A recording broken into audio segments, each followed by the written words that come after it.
Hey everyone, welcome back to the 25 Quattro S4 build series. If you didn't catch the first episode, you can catch up on it anytime by clicking on the eye icon.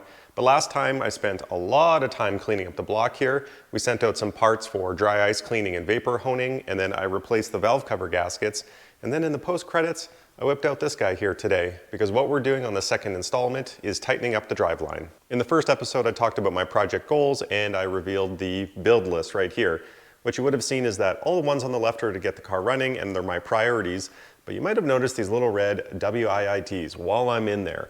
And actually that's where the driveline stuff comes in here, because truthfully, no, they're not priorities to get the car running, but I can't not take advantage of the fact that there's nothing in my way right now.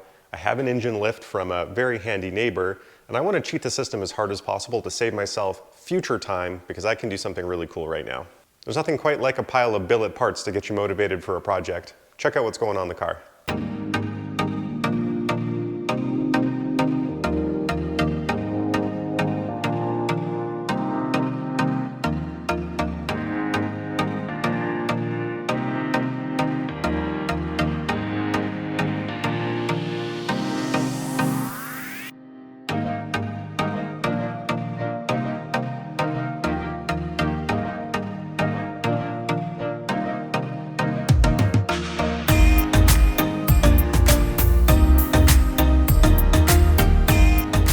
Billet, it is so shiny. So what I've got here is basically what I consider a starter kit for tightening up the primary drivetrain experience. And what I really mean is right down the middle of the car, we've got the motor, transmission, and then the rear differential. So I went on to Apikol's website and I got a whole bunch of things. I got their rear diff mount, I have their transmission mount, and then they also stock stern motor mounts, and they even come with the really handy sensor bypass resistors, which is awesome. And then back to the rear differential, we have from 034 Motorsport, their Billet bushing inserts. I'll explain more about each of those products as it comes time to actually install them on the car. For now, let me explain my master plan and explain why the heck there's an engine hoist in here at all. If you're familiar with the B7 and 6 chassis, you'll know that if you want to do the motor mounts, which I can see very visibly right now from the front, right here, you'll know that it's a job that you attack from the bottom. I've done this video before on the channel, it's right here. But typically you'll take 3 big bolts out of the subframe bracket that's holding up the motor mount. You'll drop the whole subframe, you'll remove the front sway bar, and you'll take it out from below. That's all while you're holding the engine up. But in this case, I have all this accessibility, and what if I was able to loosen things up and lift the motor up, not unattach the subframe, and just slip the mounts out the top? But that only gets me about halfway, because obviously the engine is immediately attached to the transmission, and the transmission is essentially bolted to the rest of the rear subframe through the transmission mount. And even if that was undone, there's obviously the exhaust system. The exhaust system is going to be attached through the headers, to the downpipe, and then to the catback exhaust. So what if I were to loosen up those items too? What if I were to take the catback right off of the car, unattach the transmission mount to freely allow the entire transmission and engine to start pitching upwards without binding on anything? And would that be enough room to easily swap out the motor mounts? Can I slip the transmission mount out really easily? And then once the exhaust is out of the way, I can attack the rear diff stuff too. That's the idea anyways. I think I can do it. I think there's going to be enough flexibility where I can cut a lot of different corners and save a ton of time. So this is about to be a couple-day project laying on my back under the car. Thank God I just got the quick jacks here. You can also check that video out on the channel. I recently did the unboxing, assembly, and some commentary on it. And I'm really going to be looking forward to those 20-something inches of extra working space in front of my face. Hi, and welcome to my new home under the car. I've been tackling the exhaust here, trying to get it off so we can start the master plan here. And I ran into something and just wanted to show you why so many Canadians go on YouTube comments and make fun of YouTubers from California and stuff like that based on what they talk about for rust. This is what rust is. And this is what normal rust around here is too. Check out the clamps for the exhaust right here. I've already wire brushed this, I've put lots of penetrating oil on it, and I'm going to make my first turn here in a second and pray that these don't snap off. But this is very normal. I guess I didn't pray enough. So the very first one, the head of the nut snapped off instantly inside of my socket, and that did allow me to punch out the bolt. So yeah, sure, I've got one clamp loose. But the rest of these, not going to happen. Not anytime soon anyways. The main problem is that there is a square shoulder on the top side of these bolts, and it's supposed to provide resistance on the top side of the clamp and give you something that you can back out the nut against, but it just doesn't happen. It's just spinning in place. So I'm going to stop screwing around with this. These are so crusty I should replace them anyways. And it's time to just bring in the big guns here, and I'm going to cut them loose.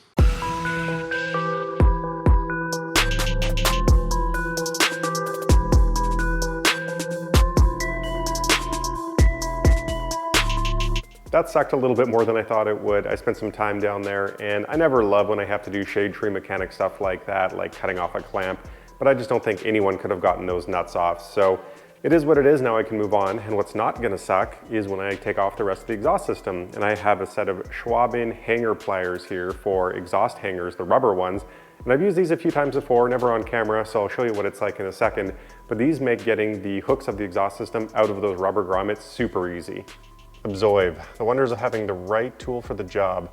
So whereas normally you might take a screwdriver and be tempted to jam it through the grommet here and pry this out, look how easy it is with this tool. One end holds the back of the rubber, one end pushes directly on the exhaust hanger, press, turn, it's out. Be honest now, how many times have you called out your wife, husband, boyfriend, girlfriend, whatever to give you a hand with something? So we just hauled this thing out from under the car, which was handy because the garage door is closed and the heat's on in here. And it's given me a chance to give a good look at the system and its condition beyond just those crusty couplers. And I did find one little thing that I'll note for the future, which is the back top side here of the driver muffler, totally cracked all the way up. Not to the point where I think it's leaking exhaust, but oh, maybe I need an exhaust system now. So with that section of the exhaust removed, we only have one thing left that's holding the drive line down, which is the transmission. So meet you back under the car. Transmission mount. This is what we'll be replacing later, but for now, 1, 2. These nuts, they just hold the mount to this bottom part of the subframe. We don't care about that right now.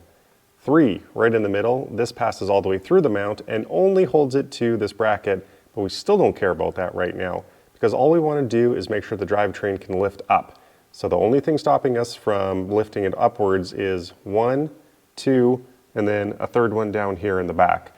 So I've removed those, and now we should be able to lift this entire drivetrain up, and all of this stuff stays down.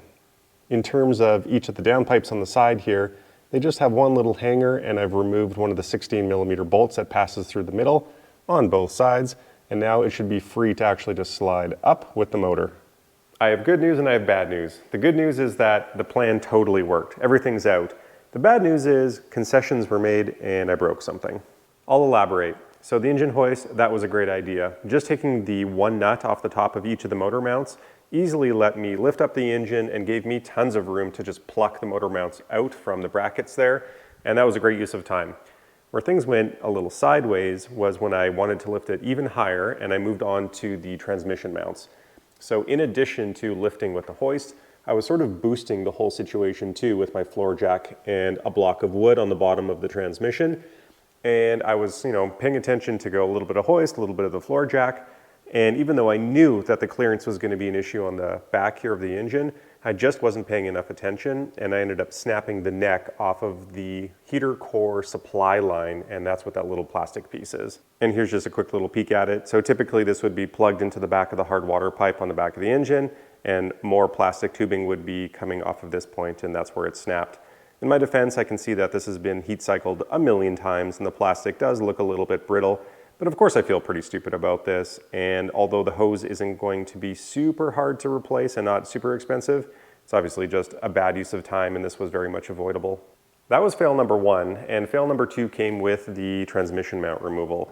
So when we were under the car, this was our view, essentially, and the idea was to take out those 3 bolts way out on the edges of this bracket over here, and then ideally, with the transmission jacked up, you would have space on top of this bracket here. You'd have about 2 inches above, and ideally, you'd be able to slip in something like a flex head ratcheting wrench and get onto this big 16mm nut, hold it steady while you back out the big torque screw right here, and then you can actually detach the mount from the bracket. That wouldn't happen for me. 1, because even with the transmission jacked up to this extreme extent that I'm doing here, I didn't have enough room to get a socket and a breaker bar up here. And that wasn't a huge surprise, but I don't have a nice set of ratcheting wrenches, and this is totally recessed. You can see at the top here that unless you sink something down into this hole, you're not gonna be able to get something on that nut. And all my holes here were completely filled with rocks. There's no way I was gonna be able to get something on here. So I'll show you what I had to do. In a nutshell, I had to massively lower the crossmember rear subframe of the front subframe assembly. I don't know, whatever you want to call it, but I brought this way down.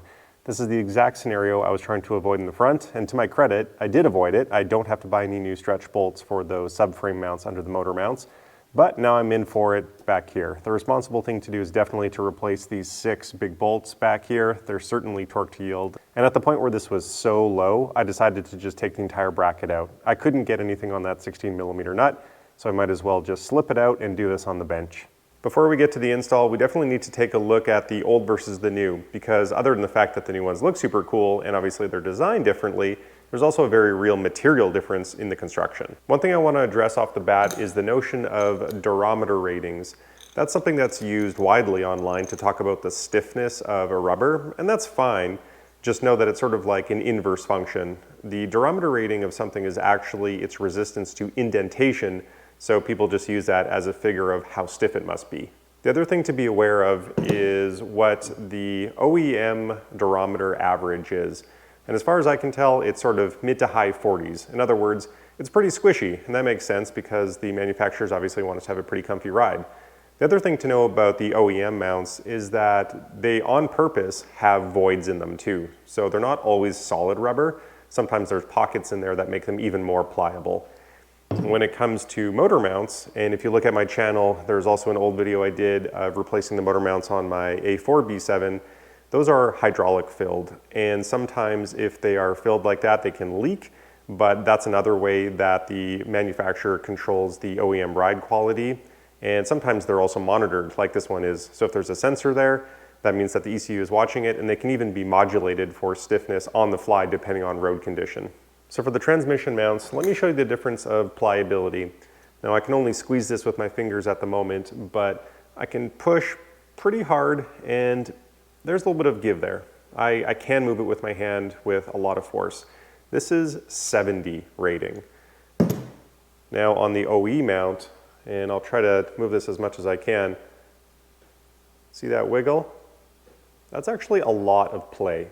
The only other difference I want to point out between the Apikol race mount here and the OEM one is the meets. So on the top side, which is nicely engraved here, nice touch, look at how thick the mount is right here between the mount itself and then what would be the bracket down here.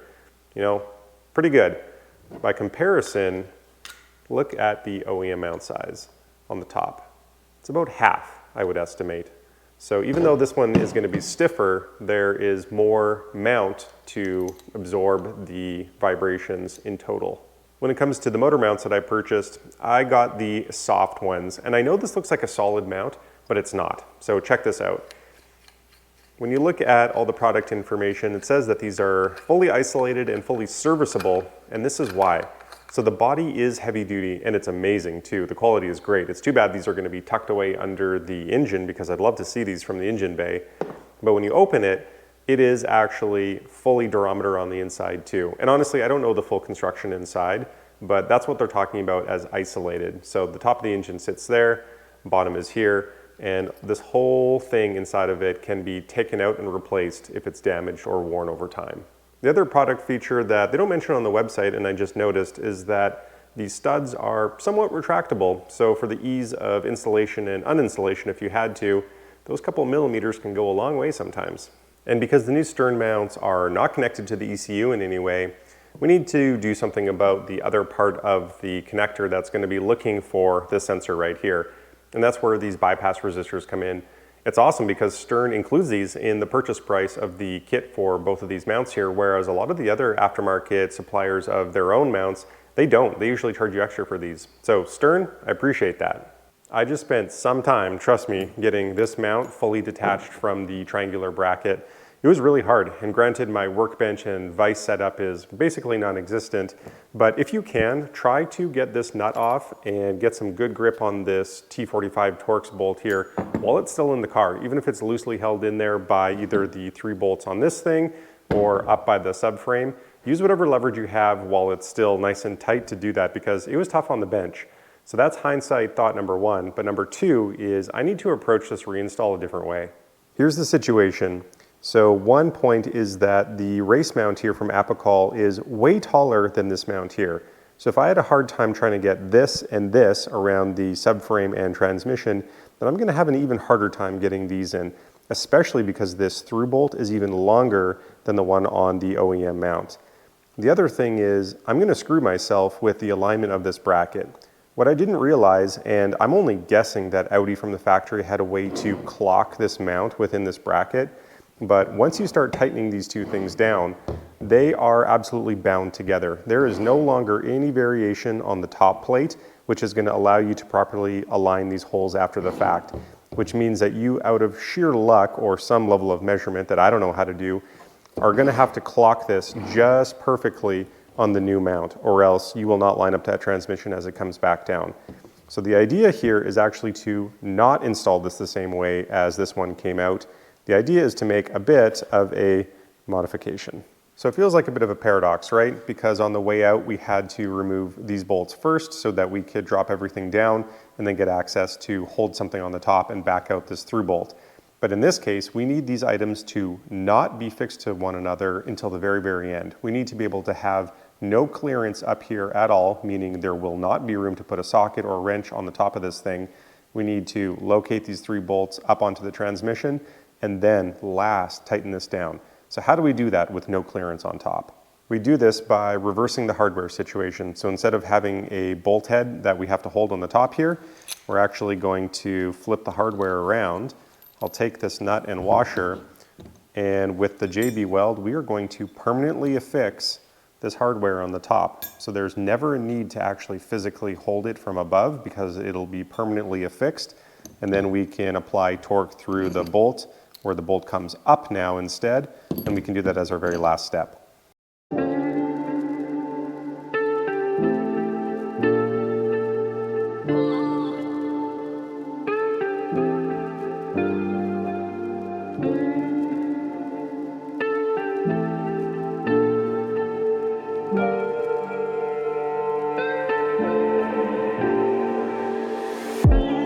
15 proper hours of cure time later, here we have it. It's ready to get installed again, and you saw me completely fill up this hole with the JB Weld because I need to put a lot of torque down on this nut, so it's got to be in there really good. I need to put this in at about 70 Newton meters, so it has to be able to hold without cracking loose.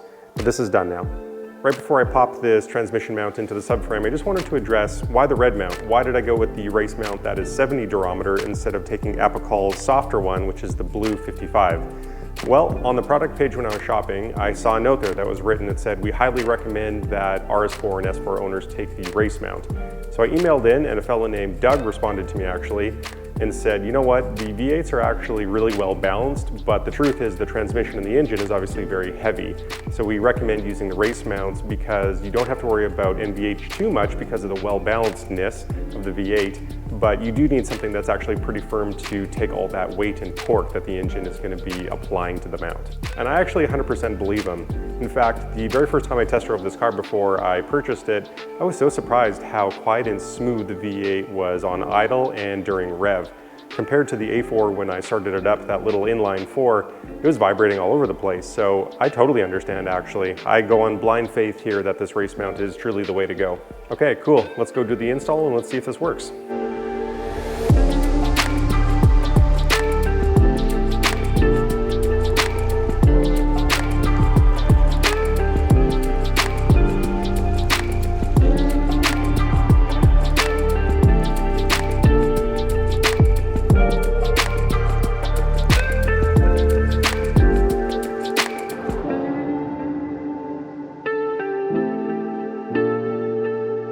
Yep, that was the ticket. I can tell this is going to work already.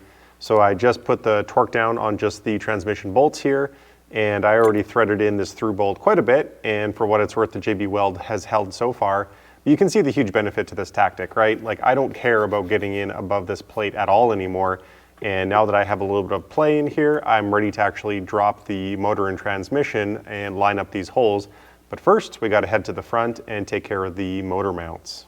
Well, no drama to report. There was a giant hole and I stuck a motor mount in it. It was pretty easy to put them in on both sides, and they're still a little bit loose. I only put the top nut on about 90% of the way for now so I can move these things around and guide the stud down into the subframe bracket right here. And for what it's worth, I do put a little bit of silicone grease on parts like this. I did it on the transmission mount too, but I tend to put it anywhere where I know that two parts are going to be meeting, potentially vibrating, and I give it just a little bit of movement and resistance to hardcore abrasion. So when I drop this engine down and this needs to slide ever so slightly on this plate, it can. Motor is settled down, so the engine mounts are fully in and settled. I've got the final torque down on the nuts and a little bit of blue Loctite on each of those studs. Plus I just got to do these resistors in a second here. And the process of slowly lowering the jack and using the hoist to settle everything into place and then getting those 3 bolts in with the transmission bracket actually went pretty well. But where things went a little bit sideways was with the through bolt on that transmission mount again. So once I went to go put that final 70 to 80 Newton meters of torque down on it, I couldn't. I was spinning and I can tell that the nut on the top of it, it's a nylock nut, was stripping somehow. And I don't know which part of it was going wrong, but I could only actually get about 60 Newton meters on there. And that's kind of concerning because obviously I've JB welded it in place, which means I can't go back, bust it out, I don't want to anyways, and put better hardware in there so I can put a larger torque down. It's in there for good. So this is something I'm simply gonna have to keep an eye on. I might have to take that through bolt out later and put some red Loctite on there or something and just make sure it's really, really in there for the long run.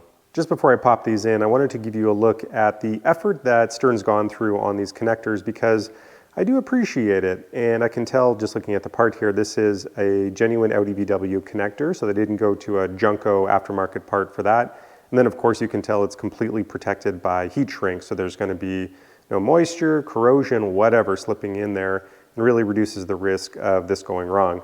What's cool as well is that these become remote essentially. Depending on where you can get your wire fished out from, here is the one that's on the driver's side, and typically would have gone way down there next to the motor mount, but since it doesn't actually have to connect to the motor mount now, I'm going to connect these two together and actually tuck these up here out of the way since it doesn't really matter where it's located, and it's just one more thing out of the way of heat and possible damage. This is becoming one of my favorite parts of the project. Motor mounts. There we go, and transmission mount. Dunzo. Now onto rear diff. And to kick things off, we'll be doing the mount itself on the rear diff. And this is a beautiful piece of hardware. I have to imagine though that this billet aluminum is not going to be lighter than sort of like the pressed steel or aluminum bracket that's going to be coming out, but sure looks pretty. I also like how Apikol's name is on the bottom because this is the orientation in the car, so I'll be able to read that. And yes, this is the blue 55 durometer. It's not green. I know it doesn't look super blue, but it is blue, and my reason is everything else up in the front is going to be stiffer. More vibration is up here, and I don't want to lock things down too crazy all the way to the back. This should be a little bit firmer than stock, but it is still pretty squishy. I can give it a good push with my thumb here, and it does move. So we'll see what the condition of the current mount is when it comes out of the car, and this really should be quite a simple install.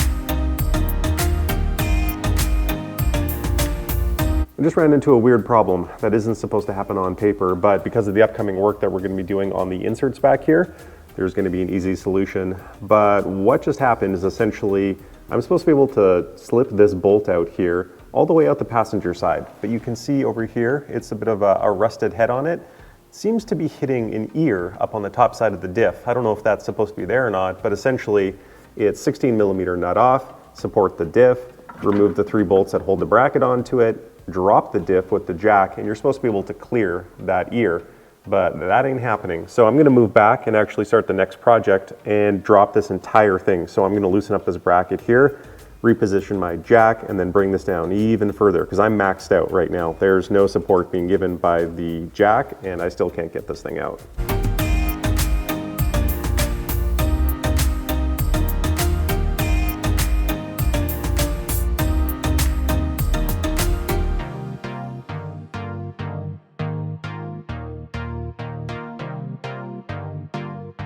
Yep, you just saw how simple that was. Even if you weren't doing the insert job, you saw how quick it was to take out those big 18 millimeter bolts and just allow the rear diff to drop down enough to slide out this guy that was being held inside of there.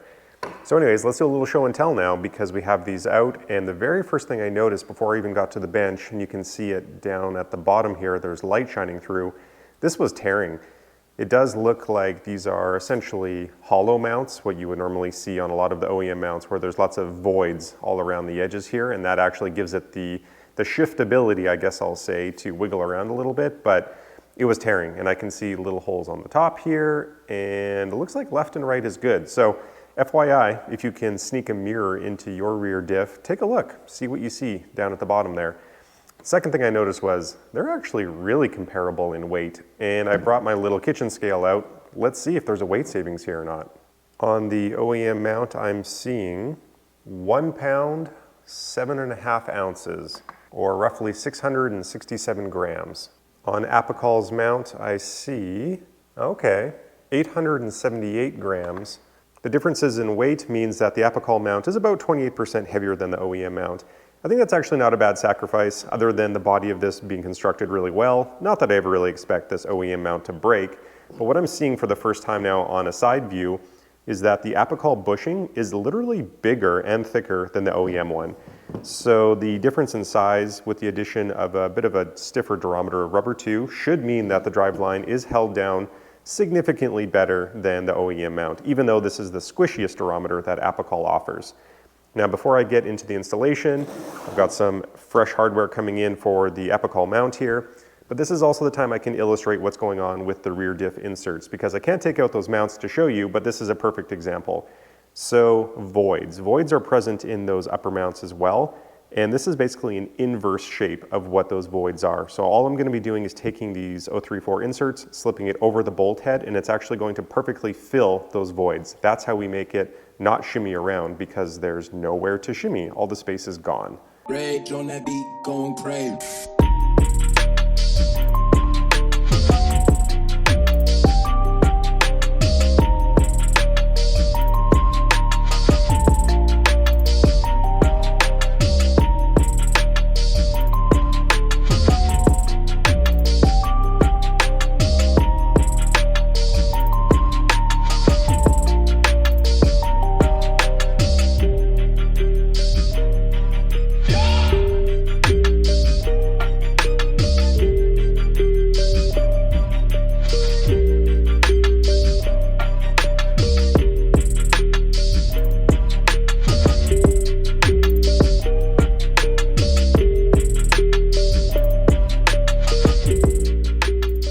And the rear diff is done. Feels really good to be done all those mounts now, and even better to be out from under the car, especially as a tall guy with tough neck sometimes. It seems like the finesse to that rear diff carrier install was when I took my C-clamp and I actually compressed the head of the bolt so it would shove those inserts further into the voids, because I didn't have enough threads on the other side of the bolt to start threading on my nuts, and I was kind of jammed up until I figured out that I had to squeeze it all together there. So there's a tip if you want to do it yourself, because for a second there I thought, oh geez, do I need longer bolts now that there are inserts there? Nope, just need to give it a squeeze. In the next round of work coming up here, we're going to do some oil related stuff. We're going to get back towards these valley pan gaskets here and start looking at some more JHM goodies for some oil cooling, so that's going to be really cool. I also used the hoist while I had it out there to lift my battery out so I could access the heater core supply line, because obviously I broke that and I need to replace it, so that'll be in the mix too. And I forgot to mention before, I do have fresh subframe bolts coming, because those are stretch bolts, and I'm going to do the right thing and replace those. So they are on the way. Keep in mind, JHM 5% off for Figure It Outy viewers. That code was FIA5 for 5% off your entire order on jhmotorsports.com.